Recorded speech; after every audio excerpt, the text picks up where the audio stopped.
저는 남편과 평생을 함께하며 살아왔습니다. 남편은 젊을 때부터 성실하고 묵묵하게 가정을 위해 일했지요.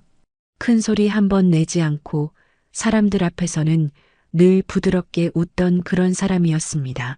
저는 그 사람 곁에서 아이를 키우고 시골 작은 집에서 살림을 꾸리며 서로 의지하고 나이 들어왔습니다. 그런데 우리 부부의 유일한 자식인 아들과는 이미 오래전부터 인연을 끊고 살고 있었습니다. 이유는 길지만 한마디로 말하면 아들이 스스로 부모를 버렸습니다. 결혼을 하더니 며느리 말만 듣고 우리를 찾아오지도 않고 연락 한 통 없는 세월이 십수년이었습니다. 명절에도 생일에도 심지어 남편이 큰 병을 앓았을 때조차 그들은 오지 않았습니다. 저는 마음속으로 이미 아들이라는 존재를 지워버렸습니다. 남편도 속으로는 참 많이 힘들어했지만 자식 찾아가서 무릎 꿇고 빌고 싶진 않다며 꿋꿋하게 버텼습니다. 그런데 남편이 치매 진단을 받은 지 1년이 다 되어가던 어느 날이었습니다. 평생 연락 끊고 살던 아들네가 느닷없이 우리 집 문을 두드렸습니다. 그날 저는 평소처럼 남편 약을 챙기고 있었는데 갑자기 현관문에서 큰 소리가 들렸습니다. 엄마, 저예요. 문 좀 열어주세요. 순간 제 심장이 덜컥 내려앉았습니다. 이 목소리를 몇 년 만에 듣는 걸까요? 저는 차갑게 대답했습니다. 돌아가. 너희 올 때 아니야. 그런데 문 밖에서 들려오는 목소리는 간절한 듯 하면서도 어딘가 날이 서 있었습니다. 아버지 건강이 많이 안 좋다고 들었어요. 중요한 얘기가 있습니다. 잠깐만 뵙죠. 저는 문을 열어줄 마음이 전혀 없었습니다. 그런데 갑자기 밖에서 며느리 목소리가 섞여 들어왔습니다. 어머니, 아버지 재산 문제로 상의 드릴 게 있어요. 지금 안 만나면 나중에 후회하실 겁니다. 그 순간 저는 손이 부들부들 떨렸습니다. 재산 문제라는 말을 듣는 순간 왜 이들이 갑자기 나타났는지 직감할 수 있었습니다. 남편이 치매에 걸렸다는 소식을 어디선가 들었겠지요. 그리고 재산을 자기들 이름으로 옮기려고 온 겁니다. 저는 단호하게 말했습니다. 너희하고 나하고는 이미 남이야. 우리 재산에 손댈 생각하지 마. 그런데 그들은 물러서지 않았습니다. 마치 이미 계획이라도 세운 사람들처럼 목소리를 높였습니다. 어머니, 저희가 아버지 모실 테니까 재산 증여해 주세요. 아버지 지금 판단력 없으시잖아요. 그냥 서류만 쓰시면 돼요. 그 순간 저는 소름이 돋았습니다. 남편의 상태를 이렇게 뻔히 알면서도 오히려 그걸 이용하려는 태도라니. 그동안 연락 한 번 없던 사람들이 이럴 때만 찾아오는군요. 저는 그 자리에서 경찰을 부르고 싶을 정도로 분노가 치밀었지만 일단 마음을 가라앉혔습니다. 그리고 속으로 결심했습니다. 이대로는 절대 안 되겠다.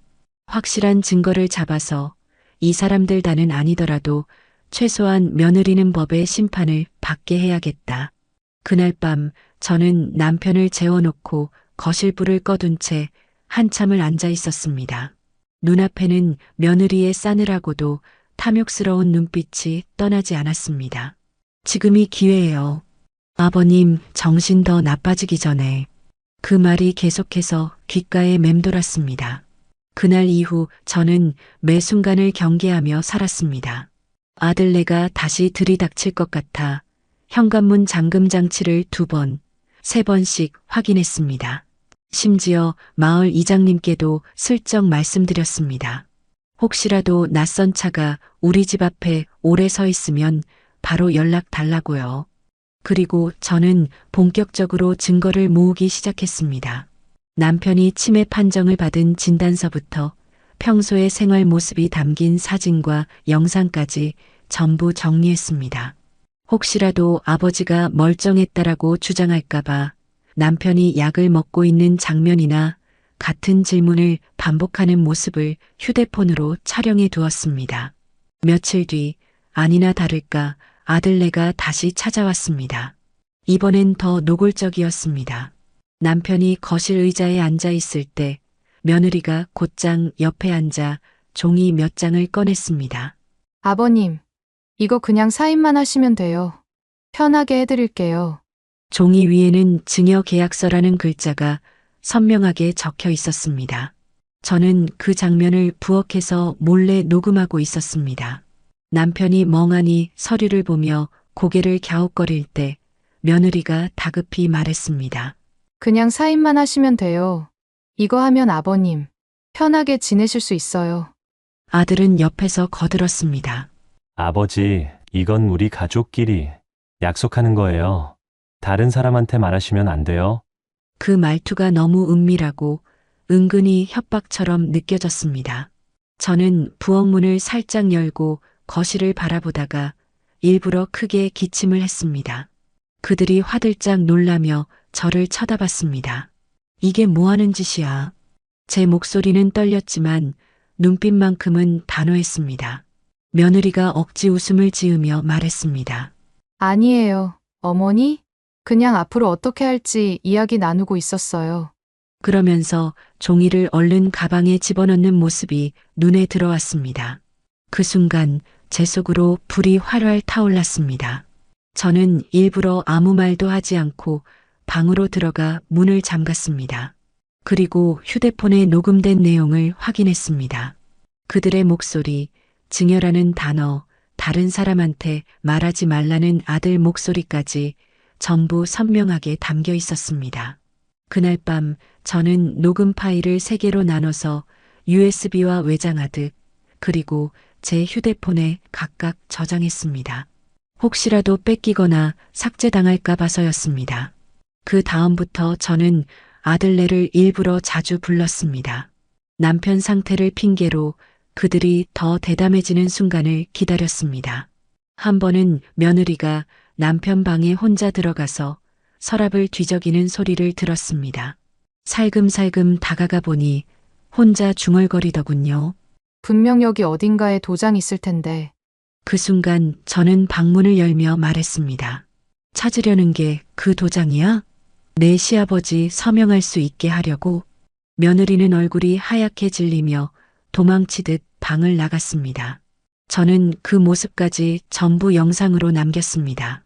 이제 제 손에 있는 건 그들의 의도를 증명할 만한 확실한 증거들이었습니다. 저는 마음속으로 되뇌었습니다. 이제 곧 너희가 법정에서 마주하게 될 날이 온다. 며느리가 도망치듯 방을 나간 뒤로 저는 더욱 조심스럽게 움직였습니다. 겉으로는 아무 일 없었다는 듯 평온하게 행동했지만 속으로는 모든 장면 하나하나를 머릿속에 새기며 기록했습니다. 그들이 다시 덫을 놓을 때까지 기다려야 했습니다. 며칠 후 아들이 혼자 찾아왔습니다. 이번에는 며느리 없이 혼자 온 듯 했지만 얼굴에 잔뜩 경계심이 묻어 있었습니다. 거실에 앉자마자 아들이 꺼낸 말이 가관이었습니다. 엄마, 저희도 살기가 너무 힘들어요. 아버지 재산 조금만 미리 주시면 안 돼요? 나중에 다 정산해 드릴게요. 저는 눈을 가늘게 뜨며 물었습니다. 정산? 그게 무슨 뜻이니? 아들은 얼버무리며 웃었습니다. 그러니까 아버지, 아직 살아 계실 때 절차를 미리 해두면 세금도 줄고 저희가 아버지 병원비도 더 잘 챙길 수 있잖아요. 그 말이 끝나기도 전에 저는 휴대폰을 꺼내 녹음을 켰습니다. 아들은 눈치를 챘는지 제 손을 한번 흘끗 보더군요. 하지만 이미 늦었습니다. 그의 목소리, 그 말투, 그 속내가 고스란히 녹음되기 시작했으니까요. 내 아버지 병원비를 너희가 챙기겠다고? 그동안 한 번도 오지도 않던 너희가? 제 말에 아들은 잠시 말을 잃었지만 곧 목소리를 높였습니다. 엄마, 그렇게 말씀하시면 서운하죠? 저희도 상황이 있었으니까. 그런데 지금이라도 이렇게 온 게 어디예요? 저는 그 순간 아들이 며느리와 똑같은 속셈을 가지고 있다는 걸 확신했습니다. 며느리는 직접적인 행동으로, 아들은 설득과 감정 호소로 재산을 빼앗으려 하고 있었던 겁니다. 그날 이후 저는 본격적으로 주변에 도움을 청하기 시작했습니다. 법률 상담을 위해 읍내 변호사 사무실을 찾아가 지금까지 녹음한 파일과 영상, 사진을 모두 보여주었습니다. 변호사는 심각한 표정으로 말했습니다. 이건 명백한 재산 강요와 기망 행위로 보입니다. 특히 치매 진단이 있는 상태라면 법적으로 더 불리하게 작용할 거예요. 증거는 절대 잃어버리지 말고 추가로 확보하세요. 그 말을 듣는 순간 제 마음속에 확신이 생겼습니다. 그래, 이 사람들 마음대로는 절대 안 되지. 그 후로 저는 남편이 진료를 받는 병원에도 부탁해 상태를 주기적으로 확인하는 진단서를 발급받았습니다. 치매 진행 정도가 날짜별로 기록되어야 나중에 법적으로 명확한 증거가 되기 때문이었습니다. 또한 우리 집 주변 CCTV 영상을 매달 한 번씩 확보해 두었습니다. 혹시라도 아들네가 몰래 와서 무언가를 훔치거나 또 다른 행동을 할 가능성을 대비한 것이었죠. 그러던 어느 날 저녁 며느리에게서 전화가 걸려왔습니다. 어머니, 저 이번 주에 혼자 찾아뵐게요. 얘기 좀 해요. 그 목소리는 예전처럼 공손한 척하지만 묘하게 서늘했습니다. 저는 아무렇지 않게 대답했습니다. 그래, 와라.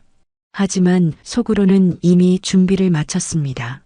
거실과 부엌, 심지어 남편 방 한쪽에도 소형 녹음기를 숨겨두고 휴대폰은 항시 녹음 모드로 켜뒀습니다. 며느리가 무슨 말을 하든 어떤 행동을 하든 이제는 단 하나도 놓치지 않을 생각이었습니다.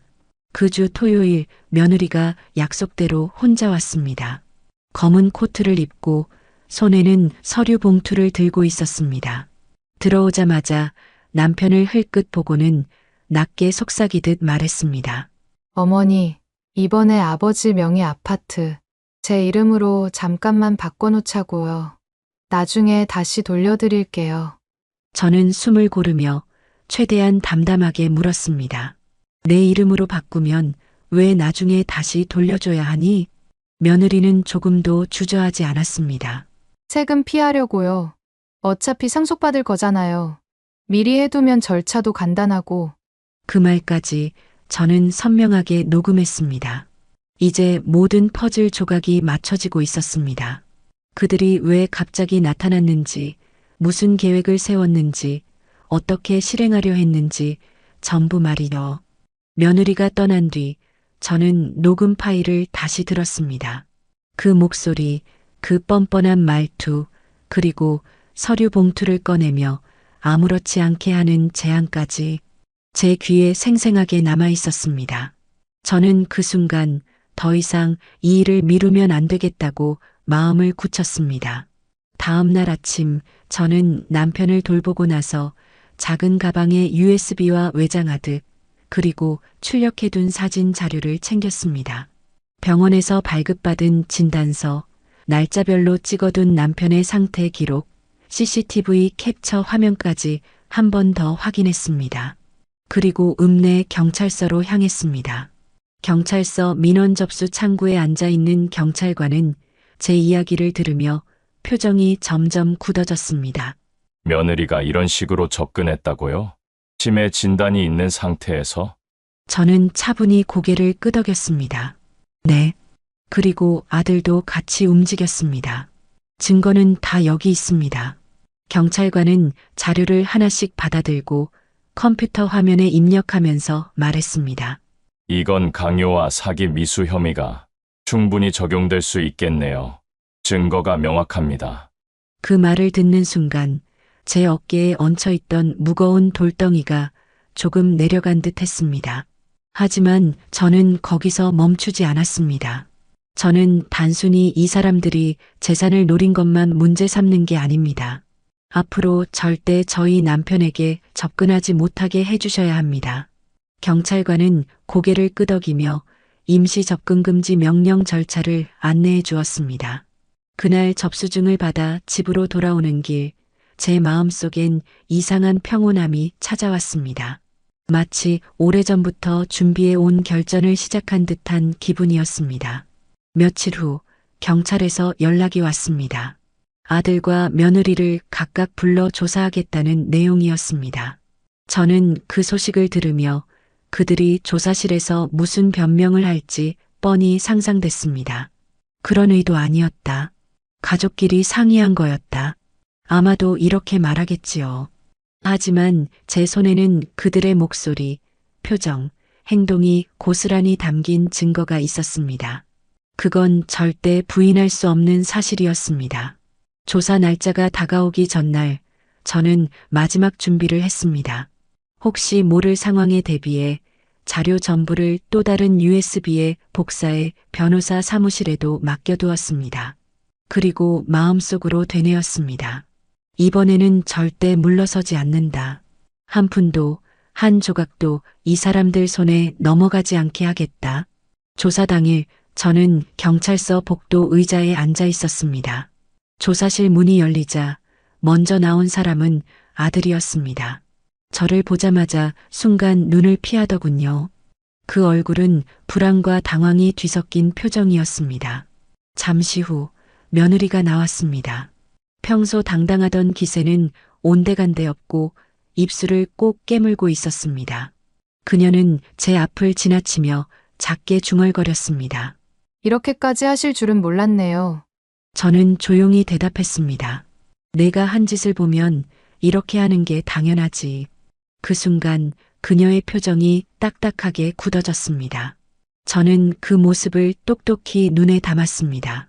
이제 이 싸움은 단순한 가족 문제가 아니라 법과 정의의 영역이 된 겁니다. 경찰 조사가 끝난 뒤 며칠 동안은 잠잠했습니다. 아들과 며느리 모두 연락을 하지 않았고 집 앞에도 나타나지 않았습니다. 하지만 저는 이 고요가 오래가지 않을 거라는 걸 알고 있었습니다. 그들이 쉽게 물러날 사람들이 아니라는 걸 지난 세월로 충분히 배웠으니까요. 경찰로부터 전화가 걸려온 건 조사 후 2주가 지난 시점이었습니다. 사건이 검찰로 송치됐다는 소식이었습니다. 담당 수사관은 덧붙였습니다. 증거가 명확해서 기소 가능성이 높습니다. 다만 재산에 대한 추가 보호 조치는 민사 절차로 병행하셔야 합니다. 전화를 끊고 나서 저는 거실에 앉아 오래 생각했습니다. 남편은 여전히 제 옆에서 조용히 TV를 보고 있었지만 화면 내용보다는 손에 쥔 리모컨을 만지작거리는데 더 집중하고 있었습니다. 그 모습이 제 마음을 아프게 했습니다. 이 사람은 평생 성실히 살았는데 왜 말년이 이런 싸움으로 얼룩져야 하나? 그날 밤 저는 결국 결심을 굳혔습니다. 이 재산은 더 이상 우리 가족이라는 이름을 가진 사람들의 손에 남겨둘 이유가 없다고요. 오히려 남편과 저를 위해 평생을 애써준 병원, 그리고 지금도 치매 어르신들을 돌보고 있는 요양원에 전부 기부하는 것이 가장 깨끗하다고 생각했습니다. 다음 날 저는 시내에 있는 한 복지재단을 찾았습니다. 재단 이사장에게 상황을 처음부터 설명했습니다. 아들이나 며느리가 어떻게 재산을 노렸는지, 제가 어떤 과정을 거쳐 증거를 모았는지, 그리고 왜 기부를 결심했는지. 이사장은 제 이야기를 끝까지 듣고는 잠시 말을 잇지 못했습니다.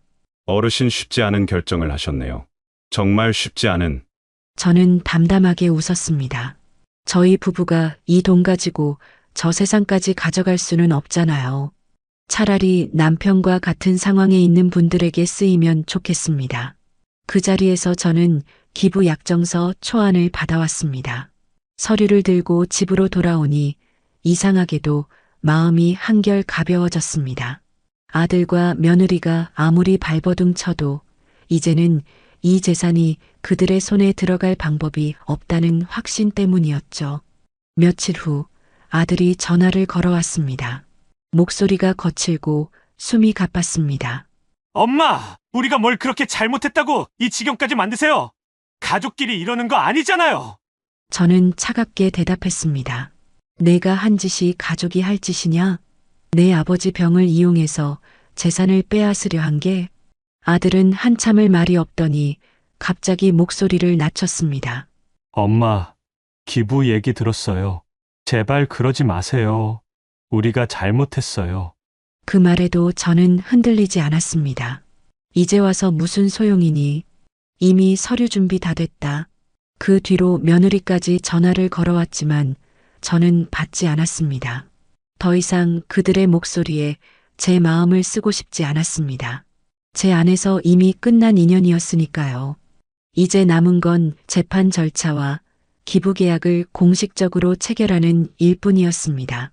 저는 변호사와 함께 재판 준비를 하면서 동시에 재단과 기부 시기와 금액을 최종 조율했습니다.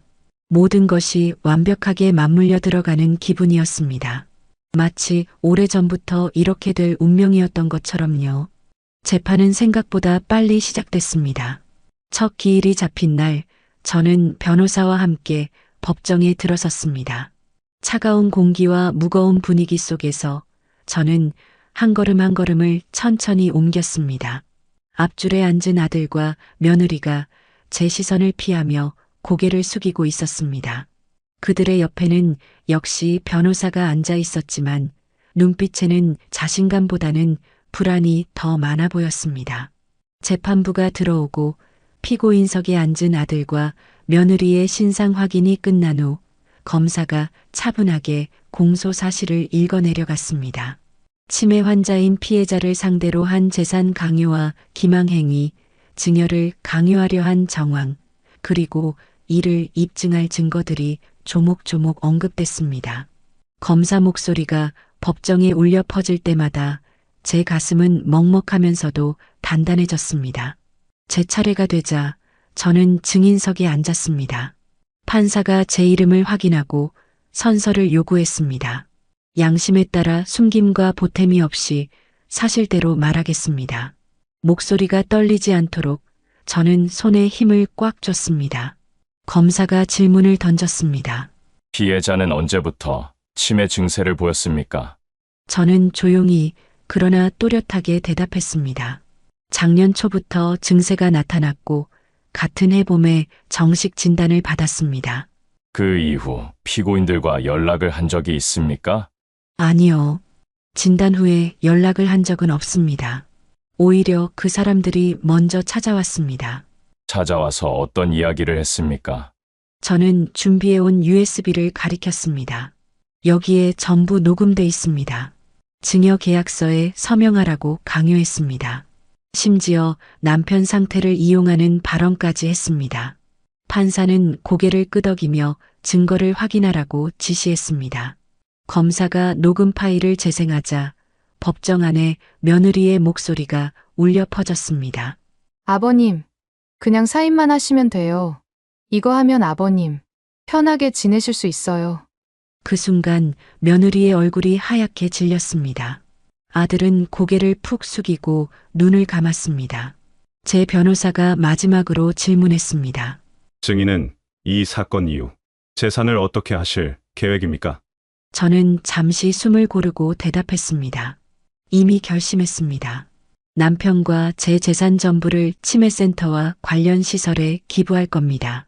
이 돈은 더 이상 가족이라는 이름을 앞세운 사람들의 욕심에 쓰이지 않을 겁니다. 그 말이 끝나자 법정 안은 잠시 정적에 휩싸였습니다. 판사조차도 서류를 넘기는 손길이 멈춘 듯 보였습니다. 저는 그 순간 제 마음속에 남아있던 두려움이 완전히 사라지는 걸 느꼈습니다. 그 후 몇 차례의 공판이 더 이어졌습니다. 아들과 며느리는 끝까지 그럴 의도가 없었다고 주장했지만 증거와 진술은 너무도 명확했습니다. 마지막 재판날 판사는 단호하게 판결을 내렸습니다. 피고인들에게 징역형을 선고하며 피해자와의 접촉을 금지한다. 판결문이 낭독되는 동안 저는 한 번도 고개를 돌려 그들을 보지 않았습니다. 이제 그들과의 인연은 완전히 끝났으니까요. 기부 서명식이 끝난 뒤 제 삶은 한결 조용해졌습니다. 집 앞에 서성이던 낯선 차도, 문 앞에 놓여있던 불쾌한 메모도 더 이상 보이지 않았습니다. 아들과 며느리는 판결 이후 접근금지 명령 때문에 저희 집 근처에는 발도 들이지 못했고 전화 한 통조차 오지 않았습니다. 처음에는 그 고요가 낯설었습니다. 십수년 동안 이어진 불안과 긴장, 그리고 싸움이 하루아침에 사라지니 마치 허공에 떠 있는 기분이었습니다. 그러나 시간이 조금 흐르자 그 고요가 주는 안도감이 제 마음을 채우기 시작했습니다. 남편과의 하루는 여전히 단순했습니다. 아침에 약을 챙기고 간단히 죽을 끓여드린 뒤 창가에 앉혀 햇볕을 쬐게 했습니다. 예전 같으면 며느리나 아들이 다시 들이닥칠까 문밖 소리에 예민하게 귀를 기울였을 텐데 이제는 그럴 필요가 없었습니다. 창문을 열어둔 채 바람 소리를 들으며 차를 마실 수 있다는 사실이 이렇게나 큰 평화를 주는 줄 그제서야 알았습니다. 기부 소식이 지역 신문에 실리면서 마을 사람들 몇몇이 찾아와 인사를 건넸습니다. 정말 큰 결심하셨어요. 어르신 덕분에 많은 분들이 도움을 받을 겁니다. 저는 그저 웃으며 대답했습니다. 제 욕심 버린 것뿐이에요. 남편이 남긴 건 돈이 아니라 사람답게 살라는 가르침이었으니까요. 그날 이후 복지재단에서 가끔 소식을 전해왔습니다. 제가 기부한 재산 일부로 새 병동이 지어지고 그 안에 치매 어르신들을 위한 전용 공간이 마련된다고 했습니다. 사진 속 병동 벽에는 기억을 지키는 집이라는 이름이 걸려 있었고 작은 글씨로 제 남편과 제 이름이 새겨져 있었습니다. 그 모습을 보며 저는 마음속으로 남편에게 말을 걸었습니다. 여보, 이제 우리가 살아온 시간들이 다른 사람에게 힘이 될 거예요. 당신이 지켜온 정직함, 내가 끝까지 지킨 거죠. 저녁이 되면 남편과 함께 마당에 나가 하늘을 바라봤습니다. 남편은 예전처럼 긴 대화를 나누진 못했지만 가끔 제 손을 꼭 잡았습니다. 그 온기를 느낄 때마다 저는 혼자가 아니라는 사실에 감사했습니다. 아들과 며느리는 제 삶에서 완전히 사라졌습니다. 그 공백이 처음엔 아프게 느껴질 줄 알았지만 오히려 제 마음은 더 단단해졌습니다. 남편과 저, 그리고 우리가 선택한 길만이 남았으니까요. 기부를 마치고 몇 달이 지나자 제 일상에도 작은 변화들이 하나둘씩 자리 잡기 시작했습니다. 가장 먼저 달라진 건 제 마음의 무게였습니다. 예전엔 하루를 시작할 때마다 혹시 오늘 무슨 일이 벌어질까 하는 불안이 있었지만 이제는 그런 두려움이 사라졌습니다. 그 빈자리를 대신 채운 건 조용하고 단단한 평온함이었습니다. 마을 사람들과의 관계도 조금씩 회복됐습니다. 아들과 며느리 때문에 그동안 제 집을 피해 다니던 이웃들이 다시 찾아와 안부를 묻고 차를 마시고 갔습니다. 그들은 제게 이런 말을 했습니다. 어르신, 이제는 마음 놓으셔도 돼요. 마을 사람 모두가 알고 있어요. 어르신이 어떤 분인지. 남편은 여전히 하루하루 기억을 조금씩 잃어가고 있었지만 저는 그걸 담담하게 받아들였습니다. 예전 같으면 절망스럽고 화도 났을 텐데 지금은 오히려 그 빈 공간을 채우는 게 제 몫이라는 생각이 들었습니다. 남편이 예전 이야기를 떠올릴 때면 저는 천천히 웃으며 맞장구를 쳐주었습니다. 그래요, 여보. 그때 참 좋았죠. 우리가 힘들어도 웃으면서 살았잖아요. 기부 소식이 널리 알려지면서 재단에서는 종종 초청장을 보내왔습니다. 새로 완공된 병동 개관식, 후원자 감사 행사, 그리고 치매 환자 가족들을 위한 간담회에 저를 초대했습니다. 저는 모든 행사에 다 참석하지는 않았지만 가끔은 찾아가서 다른 가족들과 이야기를 나눴습니다. 그들은 제 이야기를 들으며 울기도 하고 용기를 얻었다고 하기도 했습니다. 그럴 때마다 저는 마음속으로 생각했습니다. 내가 선택한 길이 틀리지 않았구나.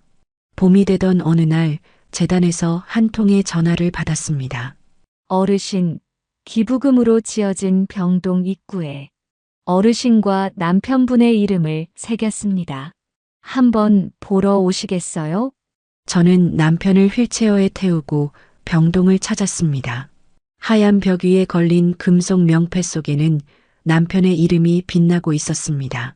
남편은 한참 동안 그 명패를 바라보다가 제 손을 꼭 잡았습니다. 말은 없었지만 그 손의 힘이 모든 감정을 대신 전해주는 듯 했습니다. 그날 돌아오는 길에 저는 하늘을 올려다봤습니다.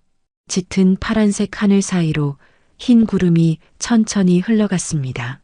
그 아래서 저는 조용히 혼잣말을 했습니다. 이제 진짜 끝이네. 미련도, 두려움도, 미움도 다 여기서 놓고 간다. 집에 돌아와 마당에 앉아 있으니 시원한 바람이 불어왔습니다. 저는 남편에게 따뜻한 차를 건네며 말했습니다. 여보, 우리 남은 시간은 그냥 이렇게 조용하게 서로 보면서 살아요. 다른 건 아무것도 필요 없어요. 그 순간 남편이 희미하게 웃었습니다. 그 웃음 하나면 충분했습니다. 그동안의 싸움, 상처, 분노가 모두 그 미소에 녹아 사라지는 것 같았습니다. 그 평온한 날들이 몇 달쯤 이어졌을 때였습니다. 늦은 오후 남편과 함께 마당에 앉아 차를 마시고 있는데 낯선 번호로 전화가 걸려왔습니다. 처음엔 단순한 광고 전화인 줄 알고 받지 않으려 했지만 혹시 재단에서 온 연락일 수도 있다는 생각에 전화를 받았습니다. 안녕하세요. 어르신 박철민 수사관입니다. 순간 제 심장이 2번, 3번 더 빨리 뛰기 시작했습니다. 이미 재판도 끝났는데 무슨 일인가 싶었습니다. 며느리와 관련해서 추가 진술이 필요해 연락드렸습니다. 경찰의 말에 저는 눈썹을 찌푸렸습니다. 이미 판결도 났는데 무슨 추가 진술이요? 경찰은 잠시 말을 고르더니 조심스럽게 설명했습니다. 며느리가 이번 사건 외에도 다른 피해자들에게 유사한 방식으로 접근한 정황이 드러났습니다. 어르신 사건이 그 수사에 중요한 참고가 될 수 있습니다. 그 말을 듣는 순간 제가 그동안 느껴왔던 섬뜩한 직감이 맞았다는 걸 알았습니다. 며느리의 행동은 단발성이 아니었던 겁니다. 그 집요함과 계획성, 그리고 치밀함이 우연일 리 없었지요. 저는 경찰의 요청을 받아들이기로 했습니다. 며칠 후 경찰서에 다시 나가 제가 모아둔 증거와 당시 상황을 더 구체적으로 진술했습니다. 그 과정에서 경찰이 내민 몇 장의 사진 속에는 저와 전혀 모르는 노인 부부가 있었습니다. 이분들도 비슷한 피해를 입으셨습니다. 며느리가 부동산 관련 상담을 핑계로 접근했죠. 사진을 보는데 마음 한쪽이 쓰라렸습니다. 이렇게까지 해서 뭘 얻고 싶은 걸까? 그 탐욕의 끝에는 아무것도 남지 않는다는 걸 그 사람은 왜 모를까 싶었습니다. 경찰서를 나와 집으로 돌아오는 길, 저는 마음이 복잡했습니다. 분노와 연민이 뒤섞였지만 그 감정들 속에서도 한 가지는 분명했습니다. 내 선택이 옳았다는 확신이 더 단단해졌다는 것. 만약 제가 그날 문을 열어주고 서류에 사인을 했다면 남편과 저는 지금쯤 모든 것을 잃고 절망 속에 있었을 겁니다. 그날 저녁 저는 남편에게 조용히 말했습니다. 여보, 우리만 겪은 일이 아니었대요. 다른 분들도 같은 피해를 입으셨다네요. 남편은 제 말을 다 이해하지 못했지만 제 손을 꼭 잡아주었습니다. 그 손의 온기가 다시 한번 제 결심을 굳게 만들었습니다. 며느리의 추가 범행 소식은 곧 지역사회에도 퍼졌습니다. 마을 사람들은 제게 와서 속삭였습니다. 어르신, 그때 정말 잘하셨어요. 아니었으면 저는 그저 고개를 끄덕이며 웃었습니다. 그 웃음 속에는 오랜 시간의 긴장이 풀린 안도와 다른 사람들을 지켜냈다는 작은 자부심이 섞여 있었습니다. 며느리의 추가 범행 소식이 알려지고 시간이 조금 더 흘렀습니다. 경찰은 다른 피해자들의 진술을 모아 사건을 확대 수사했고 그 과정에서 제 사건 역시 중요한 사례로 계속 언급됐습니다. 저는 더 이상 수사에 직접 참여할 일은 없었지만 종종 담당 형사에게서 연락이 와 상황을 전해 듣곤 했습니다. 그러면서 제 마음속에 남아있던 묵직한 응어리가 조금씩 풀려나가기 시작했습니다. 그동안 저는 아들과 며느리에 대한 분노와 실망, 그리고 배신감에 사로잡혀 있었습니다. 그 감정이 하루하루를 버티게 하는 힘이 되기도 했지만 동시에 제 마음을 무겁게 짓눌러 왔던 것도 사실이었습니다. 어느 날 아침 남편과 함께 병원 진료를 마치고 돌아오는 길이었습니다. 봄바람이 부드럽게 불었고 길가에는 노란 유채꽃이 활짝 피어 있었습니다. 남편이 갑자기 제 손을 잡으며 웃었습니다. 그 미소는 예전처럼 또렷하지 않았지만 그 안에 담긴 온기만큼은 변함없었습니다. 그 순간 저는 깨달았습니다.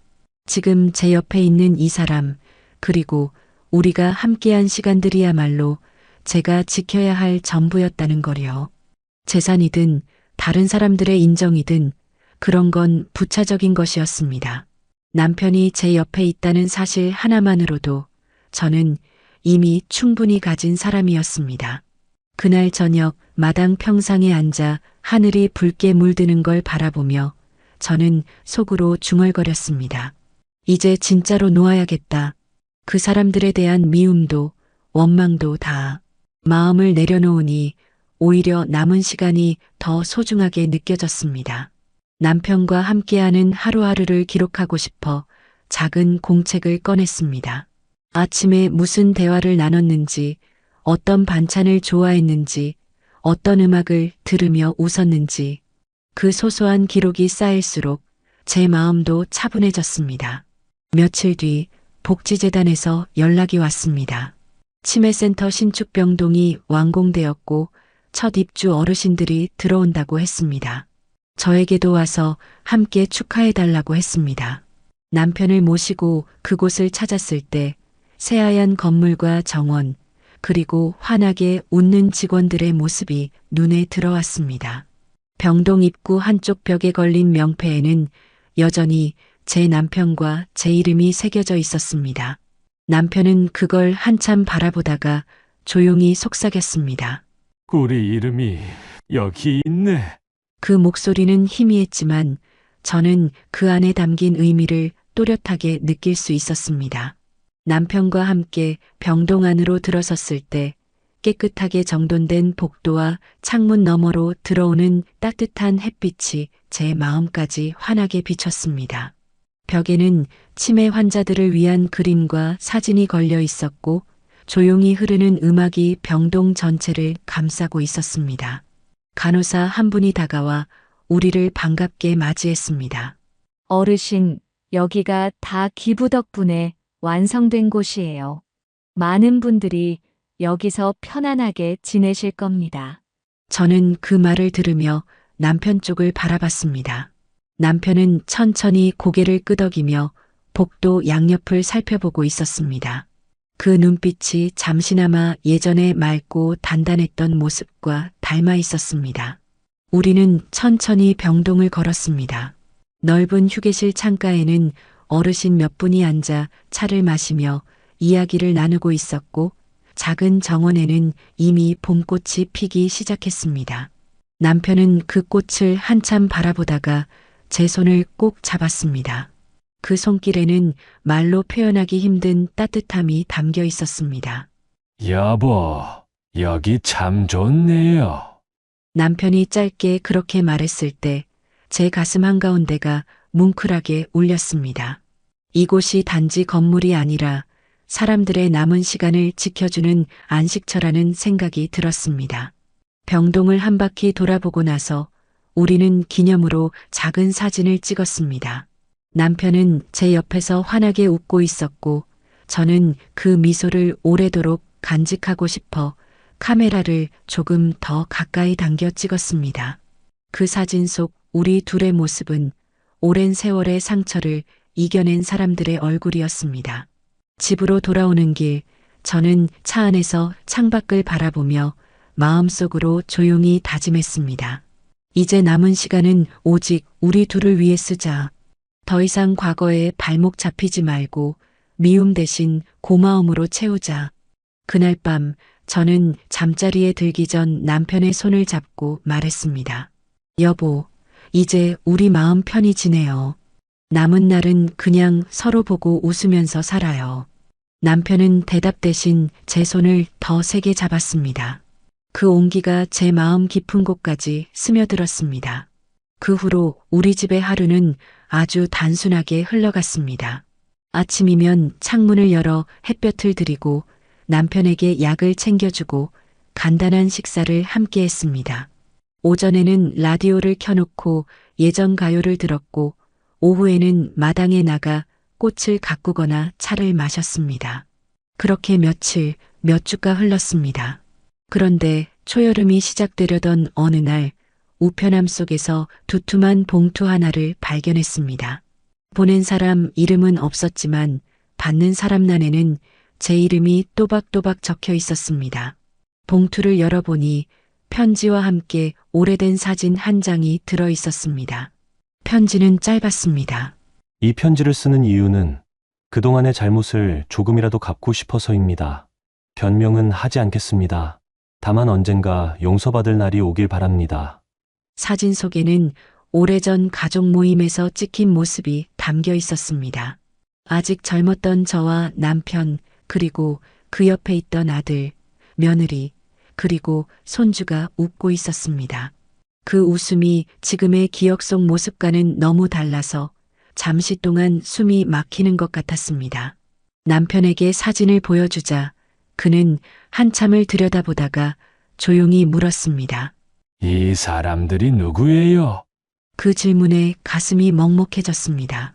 모든 기억을 잃어가는 남편 앞에서 저는 사진 속 인물들의 이름을 굳이 말하지 않았습니다. 그저 미소 지으며 대답했습니다. 그냥 예전에 알던 사람들이에요. 편지를 보며 마음 한구석이 흔들렸지만 그 감정이 용서로 이어지지는 않았습니다. 다만 그 편지가 주는 묘한 감정이 있었습니다. 이제는 그들이 제 삶을 뒤흔들 수 없다는 확신과 함께 어쩌면 나도 조금은 내려놓을 수 있다는 마음이 스며든 것이었습니다. 그날 밤 저는 편지와 사진을 작은 상자에 넣어 서랍 깊숙이 넣어두었습니다. 버리지는 않았지만 자주 꺼내보지도 않을 겁니다. 그건 이제 과거의 한 조각일 뿐, 제 현재와 미래를 흔들 권리는 없으니까요.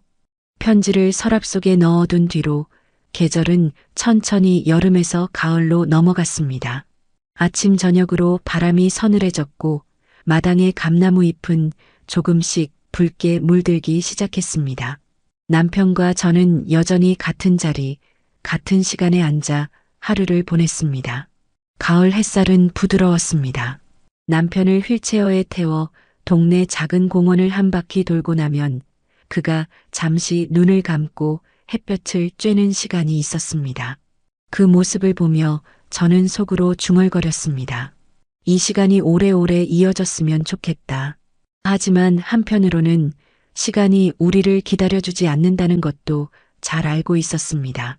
남편의 기억은 조금씩 흐려지고 말수도 줄어들었지만 손을 잡으면 여전히 힘을 주어 주었습니다. 그 온기 하나로 저는 하루를 버틸 수 있었습니다. 어느 날 복지재단에서 가을 행사를 연다며 초대장을 보내왔습니다. 기부한 사람들과 병동 어르신, 그리고 그 가족들이 함께 모이는 자리였습니다. 저는 남편과 함께 참석하기로 했습니다. 그곳에서 우리는 여러 사람들의 인사를 받았습니다. 어르신 덕분에 아버지가 좋은 곳에서 지내고 계세요. 정말 감사합니다. 그 말들이 제 가슴속 깊이 울렸습니다.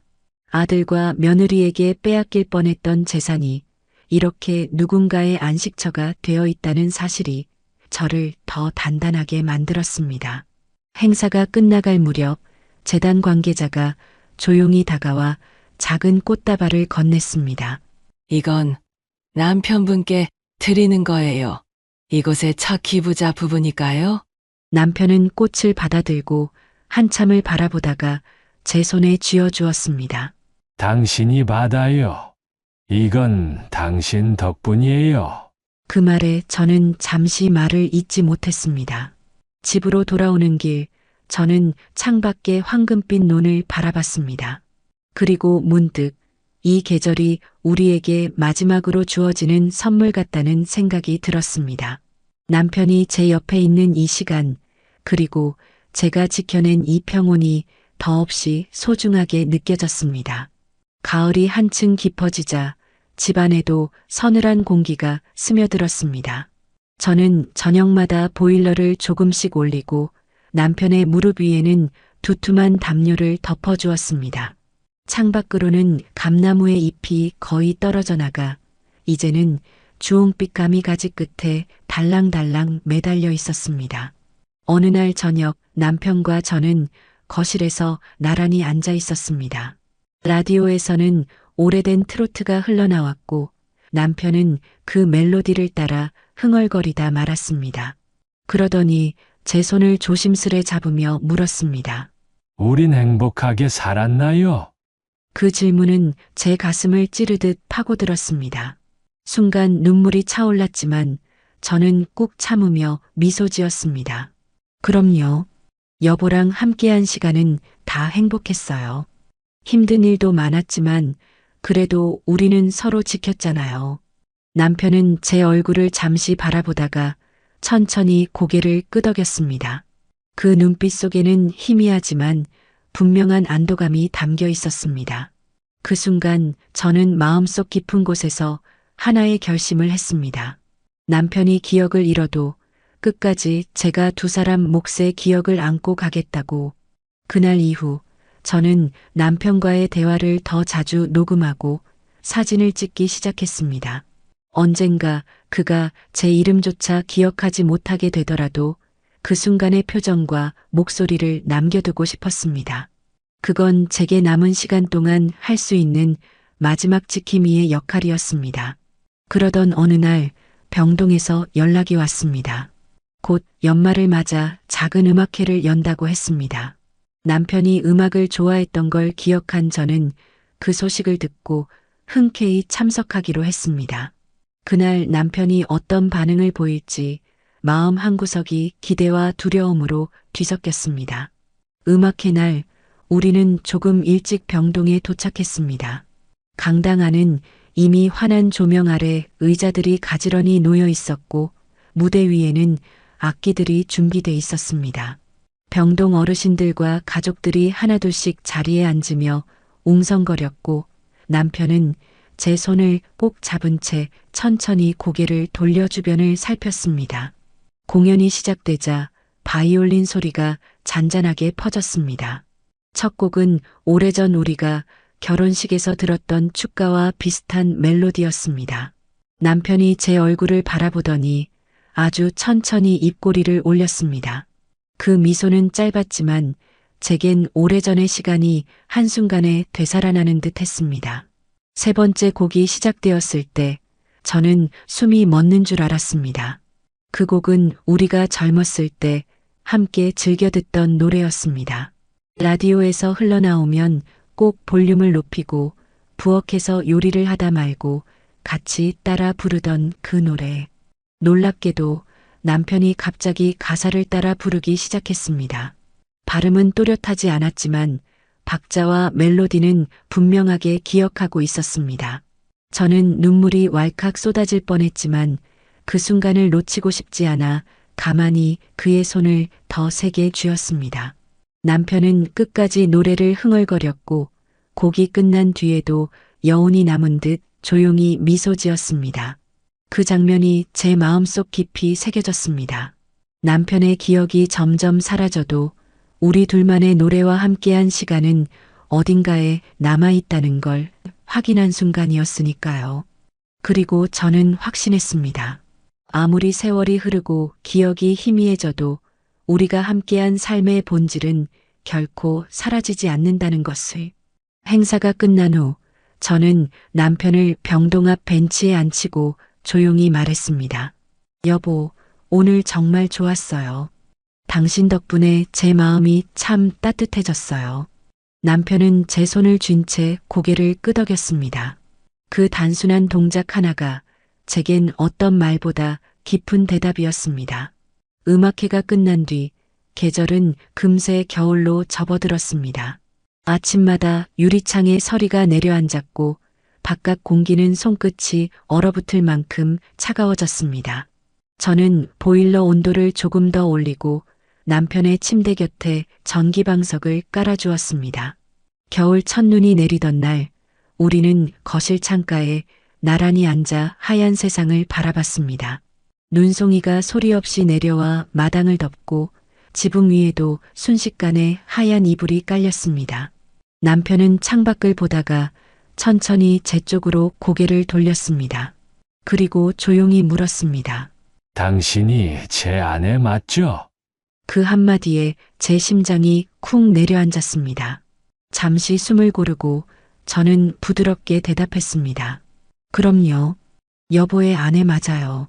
오래전부터 그리고 앞으로도 쭉.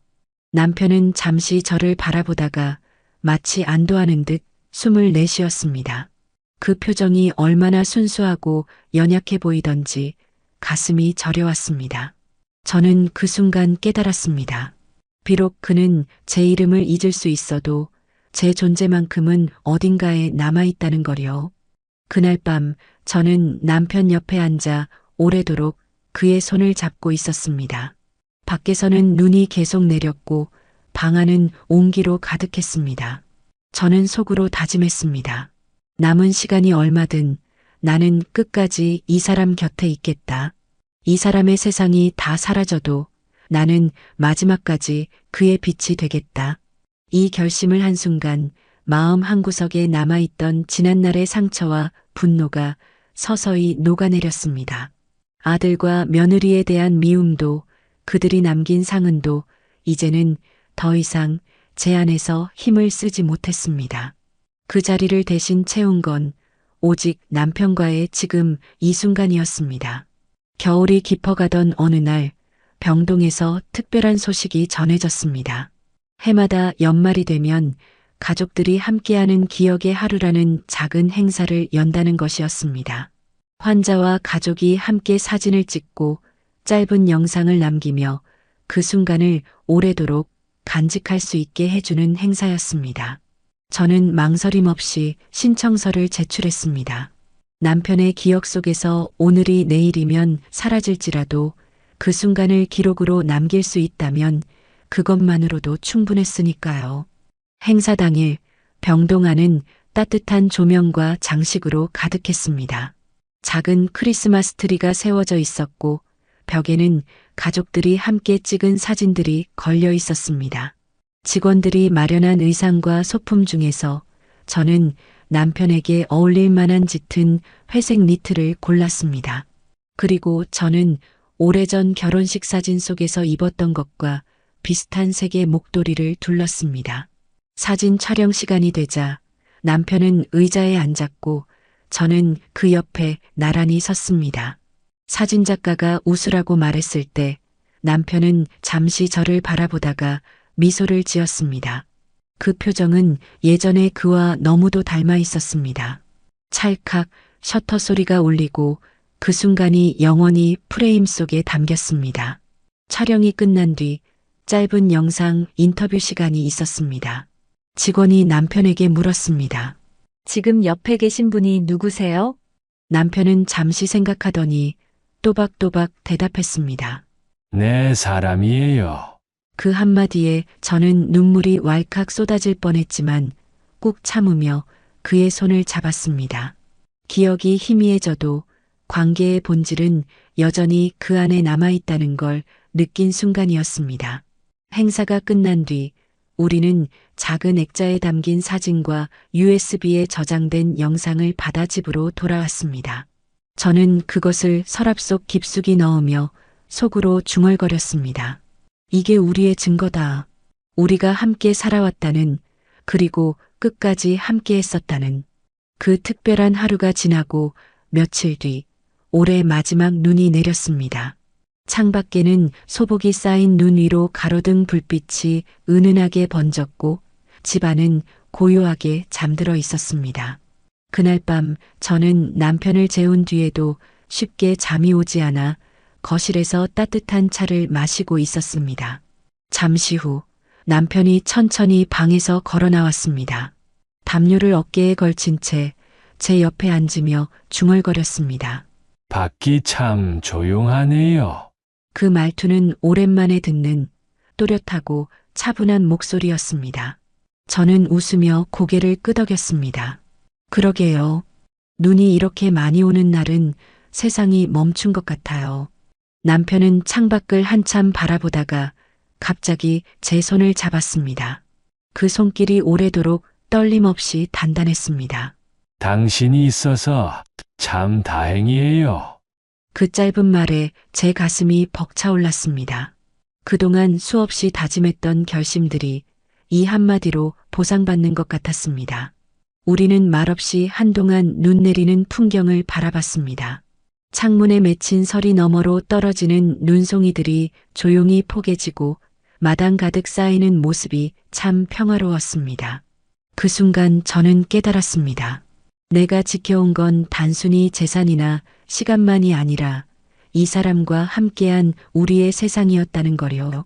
그날 밤 남편은 제 손을 잡은 채 그대로 소파에 기대어 잠이 들었습니다.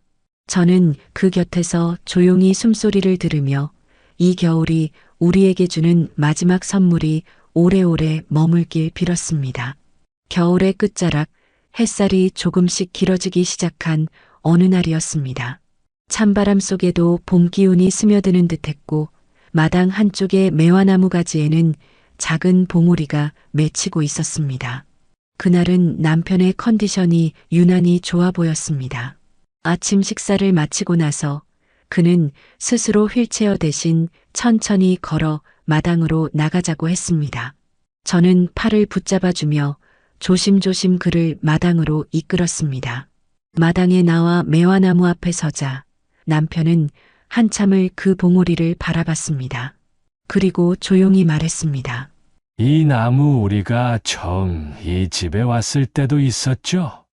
저는 순간 숨이 멎을 뻔했습니다. 잊은 줄 알았던 기억을 아주 선명하게 떠올린 것이었으니까요. 맞아요, 여보.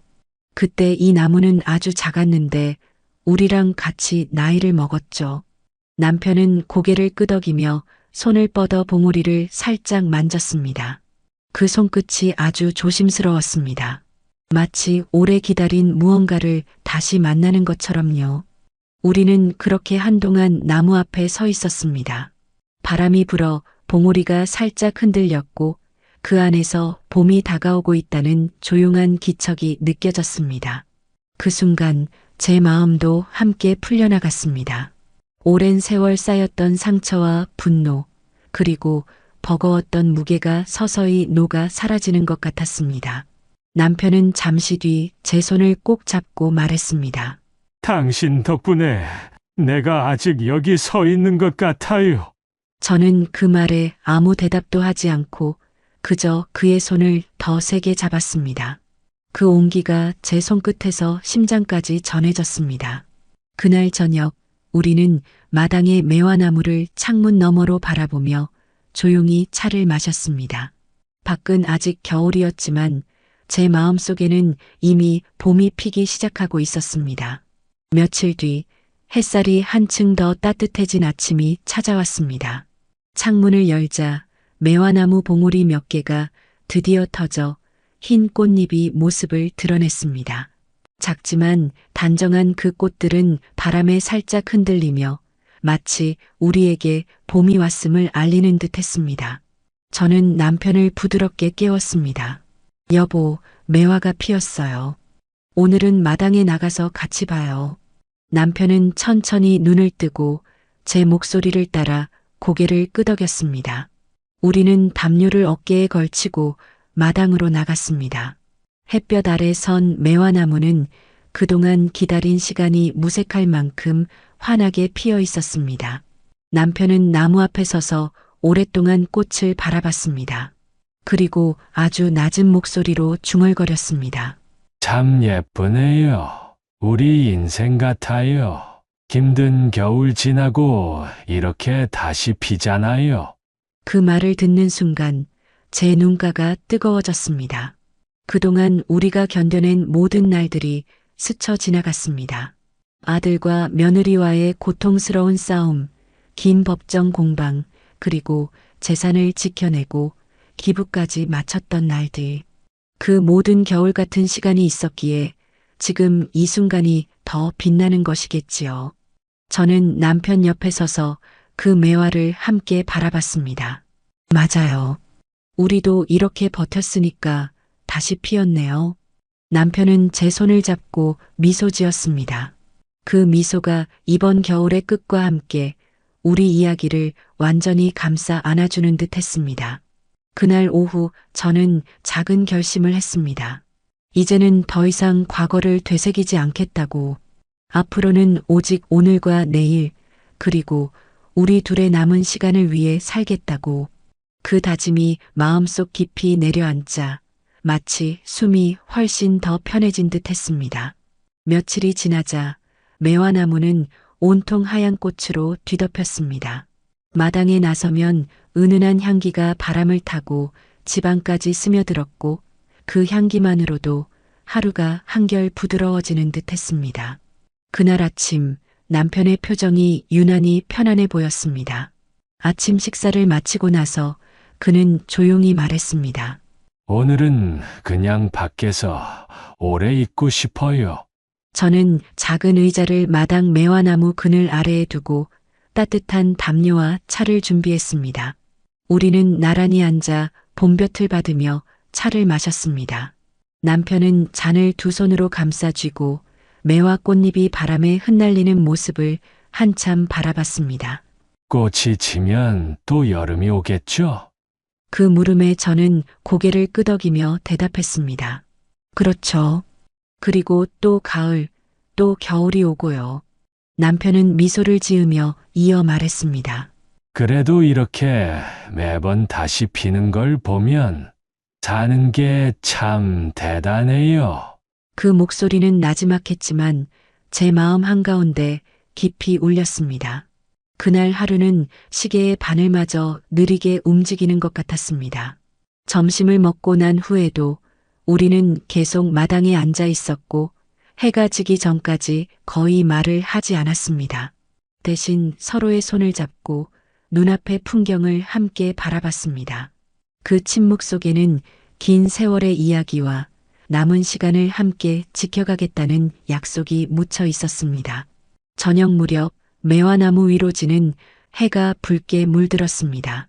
꽃잎에 부딪힌 햇빛이 반짝이며 사라지는 모습이 마치 우리의 긴 여정에 내려앉은 마지막 황혼처럼 느껴졌습니다.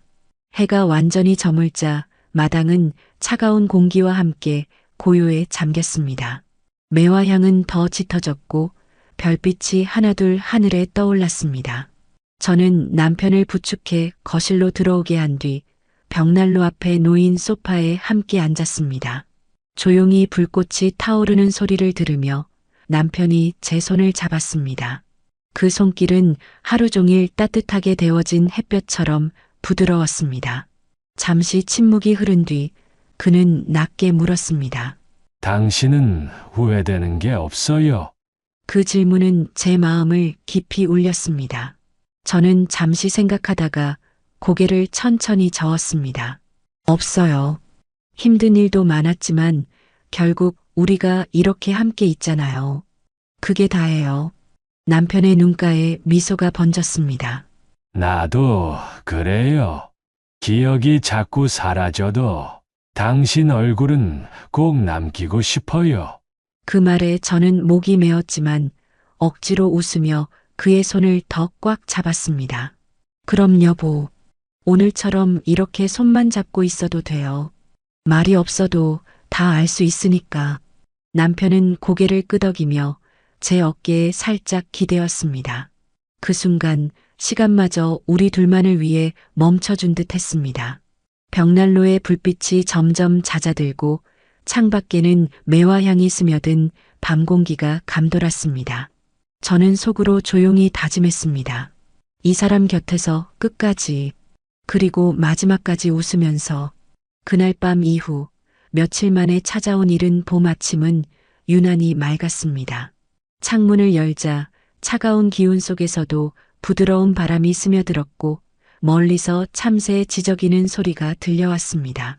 햇살이 거실 바닥까지 길게 들어와 소파 옆에 놓인 남편의 담요 끝자락을 환하게 비쳤습니다. 남편은 아직 잠에서 덜 깬 얼굴로 저를 바라보았습니다. 오늘 바람이 참 좋네요. 그 말에 저는 미소 지으며 대답했습니다. 그래요. 우리 매화나무 꽃잎이 바람에 흩날릴지도 몰라요. 같이 나가서 볼까요? 남편을 부축해 마당으로 나가니 하얀 매화 꽃잎이 정말로 바람을 타고 천천히 흩날리고 있었습니다. 그 모습이 마치 눈처럼 부드럽게 내려앉아 발끝에 가만히 모였습니다. 남편은 그 광경을 한참 바라보다가 제 손을 꼭 잡았습니다. 당신이 이 모든 걸 지켜줬잖아요. 그래서 내가 지금 여기 있는 거예요. 그 목소리는 나직했지만 봄바람보다 따뜻하게 제 가슴속을 파고들었습니다. 저는 잠시 말을 잇지 못하다가 그저 고개를 끄덕이며 손을 더 세게 쥐었습니다. 우리는 매화나무 그늘 아래 놓인 의자에 나란히 앉아 있었습니다. 꽃잎이 흩날리고 햇빛이 반짝이며 얼굴을 스쳤습니다. 시간이 느리게 흐르는 듯했고 그 느린 흐름 속에서 저는 알 수 있었습니다. 이 순간이야말로 우리가 살아온 모든 날들의 답이라는 것을. 남편이 조용히 웃으며 말했습니다. 우리 오늘 참 살고 있네요. 그 짧은 한마디가 제 마음속 깊은 곳에 오래도록 울려 퍼졌습니다. 그 봄날 이후로 저는 하루하루를 더 깊이 느끼며 살았습니다. 과거의 분노나 상처가 떠오를 때면 매화 꽃잎이 흩날리던 그 아침을 떠올렸습니다.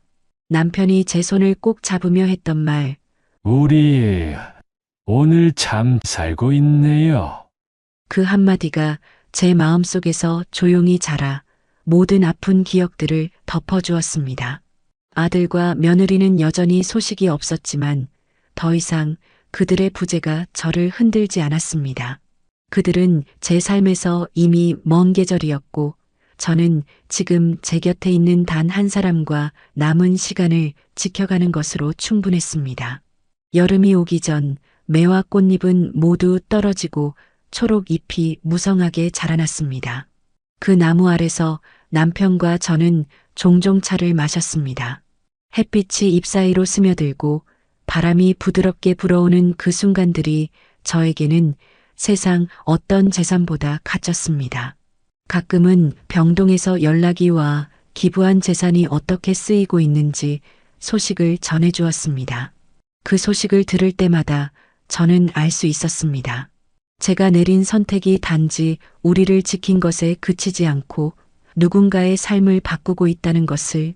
그 깨달음은 저를 더 단단하게 만들었고 남편 옆에 앉아 있는 이 시간이 더없이 값지게 느껴졌습니다.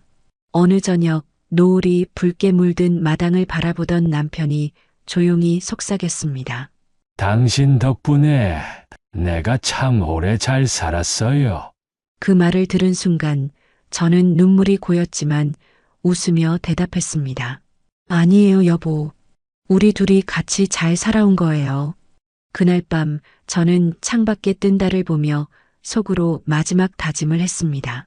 이제 남은 날들이 길든 짧든 매 순간을 있는 그대로 받아들이고 사랑하겠다고. 우리의 겨울과 봄 그리고 또다시 찾아올 계절들을 끝까지 함께 맞이하겠다고. 그렇게 저는 그리고 우리는 끝내 서로를 놓지 않은 채 살아갔습니다. 그 손을 놓지 않는 한 우리의 이야기는 그 어떤 이별 속에서도 완전히 끝나지 않을 테니까요.